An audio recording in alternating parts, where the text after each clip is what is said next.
chance again, and Sunderland have scored.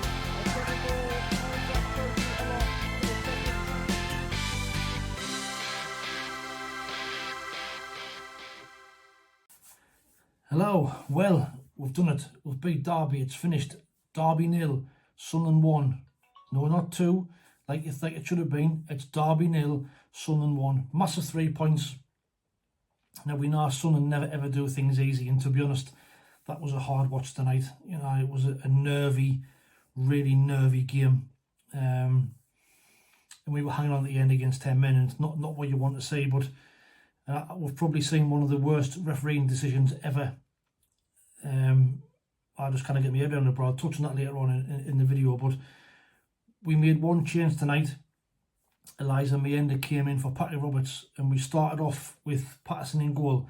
We had Dennis Serkin, Chris Mepham, Luke O'Neill and Trey Hume at right back. Chris Reid was on the right, Dan Neil and Jobe in the middle, Enzo Lefebvre on the left hand side, and we kind of played Mayenda and Wilson Isodor up front. And we started the game really poorly. I thought the first 10, 15, 20 minutes even, Derby were pushing us back. They were looking the more dangerous without creating a great deal. But even so, we couldn't get hold of the ball. We were sloppy. We kept giving the ball away. We couldn't keep hold of it. And it was looking like it was going to be turning into a really, really frustrating night. And you start to fear the worst. But as the half went on, we slowly grew into the game. We started putting some passes together. And then 28 minutes, we get the goal. There's a ball playing into the box. Jobe, where Chris Reid loses the ball to start off with. He then wins it back, gives it to Jobe. Jobe drives forward, plays the ball in the box. It takes a deflection off Wilson Isodor. It falls into the path of Mayenda, and it's a cool finish about 6 yards out under the goalkeeper. 1-0, just to calm the nerves. And you know, you then hope against the Derby side who've lost the last 4 or 5 games that's knocked their plug in, and we should then go on and dominate the game and really have a comfortable night. However, we know in Sunderland's case that's never the case. We never have an easy night, and we huffed and puffed again after the goal. Not really much happened. Got in some good positions again. Enzo Lefebvre looking dangerous, some nice touches. Dennis Serkin looking good going forward, but I thought Trey Hume and Chris Reid looked miles off the pace tonight. I know Chris Reid played a big part in the goal, but he looked miles off the pace. He doesn't look fit. And for me, Chris Reid, he's starting to remind me a little bit of the way Jobe was towards the back end of last season. Played him too much, burning him out. And I think he just needs to be taken off, maybe making a couple of appearances from the bench. Just my honest opinion. I know he's just coming back from injury as well, but for me, he doesn't look anywhere near the same player he was before his injury. And I think that's just because he's young, he's having a dip in form. I think we should now maybe take him out for a couple of games. But it's 1-0 at half time. And second half, you know, you're hoping we can come out and get a foot on the ball and start dominating play. But again, we started off the second half poorly. They made something like 3 changes after the first 5-6 minutes of the first half. And it made a difference. The centre forward they brought on, Salverson, was creating all sorts of problems. Patterson made 2 great saves from 2 headers from him, and it was becoming a really, really, really nervous and frustrating night against the team who were lacking in confidence.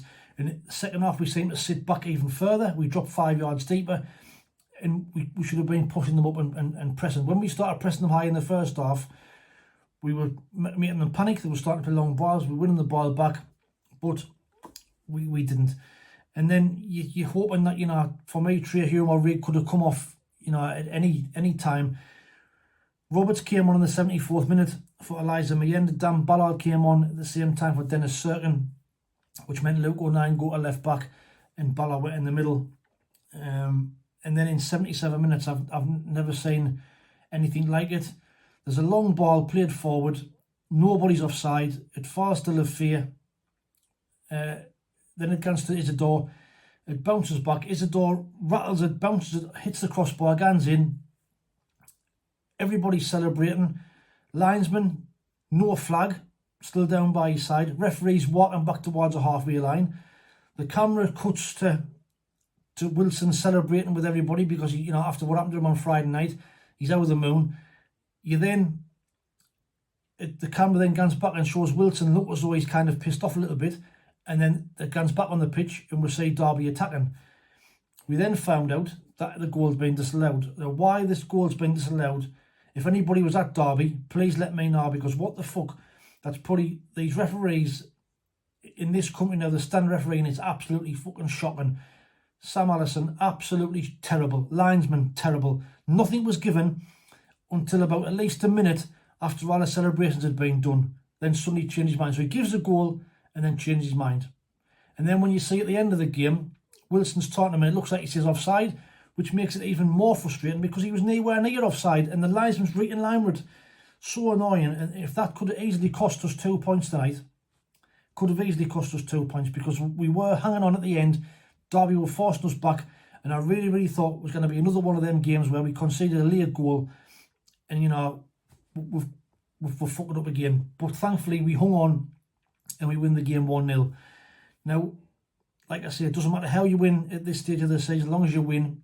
It's an away win, it's a clean sheet, it's another 3 points. We're up into third, we're now 2 points behind Leeds. Sheffield United have gone back top of the table after they come from behind and beat Swansea 2-1. Swansea had a man sent off. It was looking really decent at half time. They were winning 1-0 Swansea, but unfortunately it wasn't to be. So we're hoping Norwich can do us a favour at Leeds tomorrow and keep them from taking maximum points. But we're 4 points off the top. We're 2 points behind second. But my nerves are shot after watching that. But if you were out there at the game, please let us know what happened with the goal, because I'm at a loss. I just can't get my head around it. I've never seen that like it. Player of the match, for me, or man of the match, I thought Jobe. I thought Jobe was absolutely fantastic tonight. Some of the tricks, there was a time in the first half when he Cruyff turned two of their midfielders. They went one way and he come back with the other way. They fouled him. Some of the things he does, he just gets better and better with every game.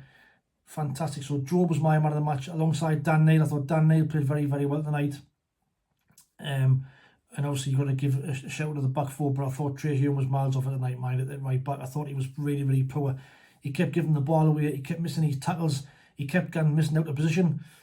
So, but unfortunately, because we've got no right back there to cover him, then we can't really take him out unless you play Luke O'Neill in there and bring Ballard back in centre half. But it is what it is. We've won the game 1-0. I'm over the moon. Let me know what your thoughts are in the comments below. It's another 3 points. It's a big win. It's a massive win. Just like I say, it doesn't matter how you win, as long as you win ugly. 3 points is the most important. Wilson, I thought, did well after he had a couple of chances. Wilson, you know, he went through one goal and the keeper, the defender, got a deflection wide. He could have had a couple of goals tonight. I'm gutted for him because he must have broke about 5 mirrors in his house to look he's having so far. Last couple of games, really failed from that. That would have been just a shot he needed of confidence after Friday. But never mind. We are third. We're still in the mix. On to Plymouth on Saturday. Watch out for the match preview coming out probably Thursday for that.